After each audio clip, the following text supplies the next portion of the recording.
Halo, nama saya Rafael Hafiz dengan NPM 101218800.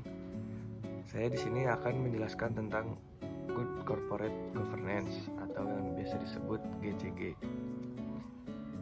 Sebelumnya saya minta maaf, saya tidak akan terlalu lama on cam dikarenakan HP saya atau memori penyimpanan saya yang sudah melebihi kapasitas. Yang pertama ada latar belakang munculnya GCG. Perhatian terhadap praktik tata kelola perusahaan di perusahaan modern telah meningkat akhir-akhir ini, terutama sejak keruntuhan perusahaan-perusahaan besar Amerika Serikat seperti Enron Corporation dan WorldCom. Di Indonesia, perhatian pemerintah terhadap masalah ini diwujudkan dengan didirikannya Komite Nasional Kebijakan Governance atau KNKG pada akhir tahun 2004. Sistem tata kelola organisasi perusahaan yang baik ini menuntut dibangunnya dan dijalankannya prinsip-prinsip tata kelola perusahaan GCG dalam proses manajerial perusahaan. Dengan mengenal prinsip-prinsip yang berlaku secara universal ini, diharapkan perusahaan dapat hidup secara berkelanjutan dengan memberikan manfaat bagi para stakeholdernya. Yang kedua, selanjutnya ada pengertian GCG. Good Corporate Governance ini adalah suatu sistem yang mengatur dan mengendalikan perusahaan untuk menciptakan nilai tambah bagi para pemangku kepentingan.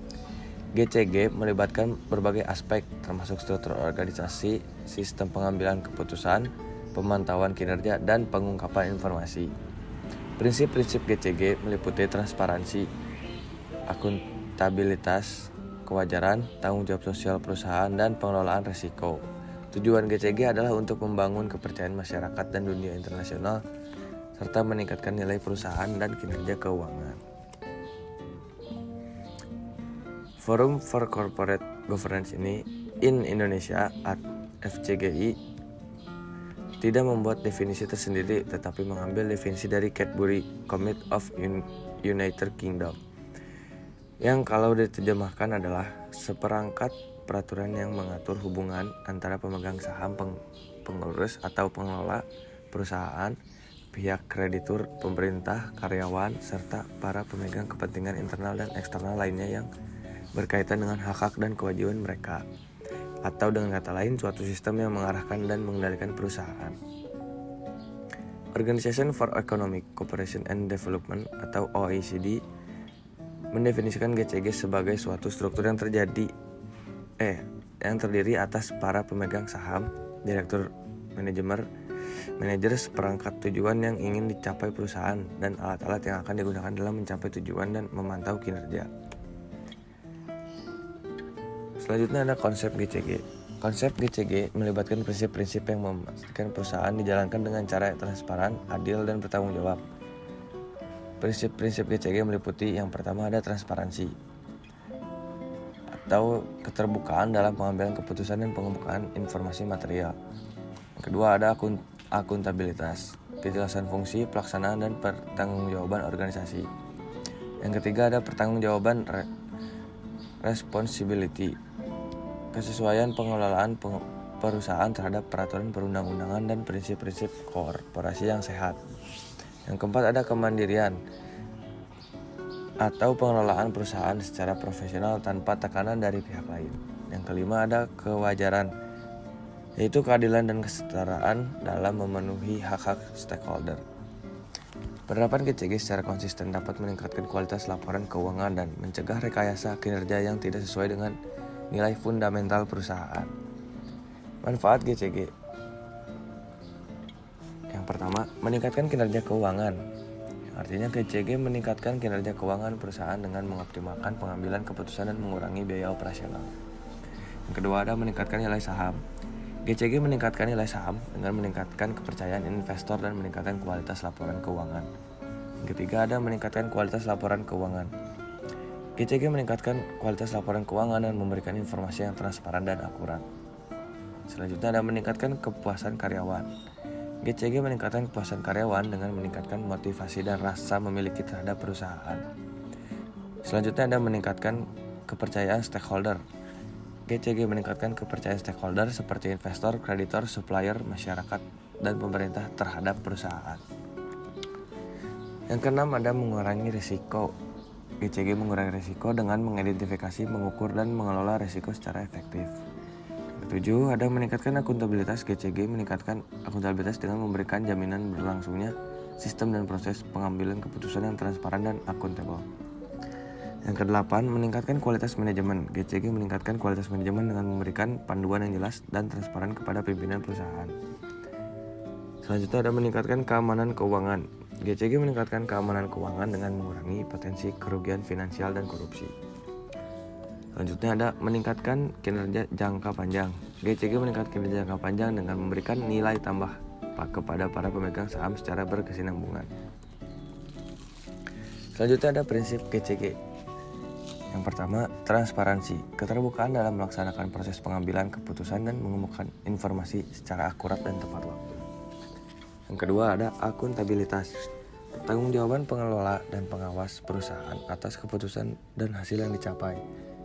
Yang ketiga, responsibilitas, kewajiban pengelola dan pengawas perusahaan untuk menjalankan aktivitas bisnis secara profesional dan sesuai dengan peraturan perundang-undangan yang berlaku. Selanjutnya ada kemandirian, pengelolaan perusahaan secara profesional tanpa benturan kepentingan dan pengaruh dari pihak lain yang tidak sesuai dengan peraturan perundang-undangan yang berlaku. Yang terakhir ada kewajaran dan kesetaraan, perlakuan yang adil dan setara kepada para pemegang saham dan pemangku kepentingan lainnya, termasuk pemegang saham minoritas. Selanjutnya ada kendala implementasi GCG di Indonesia. Yang pertama ada faktor budaya dan historis. Penerapan GCG di Indonesia dipengaruhi oleh budaya kebudayaan dan sejarah.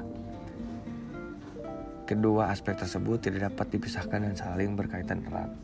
Yang kedua ada kolusi atau nepotisme dalam pemilihan direksi atau komisaris. Perusahaan yang merekrut direktur atau komisaris secara kolusi atau nepotisme dapat mengganggu keseimbangan sistem yang telah ada sebelumnya. Yang ketiga, kurangnya pengawasan dan pengendalian internal. Keberadaan pengawasan yang kurang efektif dan pengendalian internal yang kurang dapat mengganggu kinerja perusahaan dan mengakibatkan penyalahgunaan keuangan. Yang keempat ada kendala hukum. Hukum yang lemah dalam penegakan dapat mengganggu perlindungan hak pemegang saham minoritas dan stakeholder lainnya. Kelima ada kondisi lingkungan bisnis. Kondisi bisnis yang kompleks dan peranan lembaga pasar modal yang belum kuat dapat menjadi kendala dalam penerapan GCG. Yang keenam ada kurangnya pengawasan dan pengendalian keuangan. Kurangnya pengawasan dan pengendalian keuangan dapat mengakibatkan penyalahgunaan keuangan dan mengganggu kinerja perusahaan. Yang ketujuh ada kurangnya pengawasan dan pengendalian lingkungan. Kondisi lingkungan bisnis yang kompleks dapat mengganggu penerapan GCG dan mengakibatkan penyalahgunaan keuangan. Yang kedelapan ada kurangnya pengawasan dan pengendalian hukum. Hukum yang lemah dalam penegakan dapat mengganggu perlindungan hak pemegang saham minoritas dan stakeholder lainnya. Yang kesembilan ada kurangnya pengawasan dan pengendalian politik. Kondisi politik yang kompleks dapat mengganggu penerapan GCG dan mengakibatkan penyalahgunaan keuangan. Yang terakhir ada kurangnya pengawasan dan pengendalian budaya. Kondisi budaya yang kompleks dapat mengganggu penerapan GCG dan mengakibatkan penyalahgunaan keuangan. Dengan demikian, penerapan GCG di Indonesia masih menghadapi berbagai kendala yang perlu diatasi agar perusahaan dapat beroperasi dengan baik dan transparan. Dan terakhir ada kesimpulan, efektivitas Good Corporate Governance atau GCG tidak terlepas dari rangka legal dan ekonomi suatu negara. Sebagai suatu governance system, ia dipengaruhi oleh rangka legal dan ekonomi tersebut dan pada gilirannya mempengaruhi rangka tersebut. Tantangan terbesar dan unik bagi perusahaan-perusahaan publik dalam penerapan GCG mungkin bukan lagi kekurangan legal reference, melainkan tantangan untuk mengubah kultur perusahaan yang umumnya sudah mengakar melalui kepemimpinan yang luas, kompeten dan memiliki integritas tinggi. Terdapat berbagai kendala dalam pelaksanaan GCG di Indonesia. Kendala-kendala dimaksud antara lain kendala di bidang hukum, budaya, politik, dan lingkungan bisnis. Oleh sebab itu, diperlukan upaya kolektif dari berbagai pelaku pasar atau bisnis termasuk regulator, akuntan, dewan komisaris, dan lain-lain untuk mensosialisasikan manfaat, kegunaan, dan pentingnya GCG sehingga timbul kesadaran akan pentingnya praktik GCG bagi peningkatan kinerja dan kesinambungan perusahaan. Ya, mungkin sekian dari saya, Rafael Hafiz. Bila ada tutur kata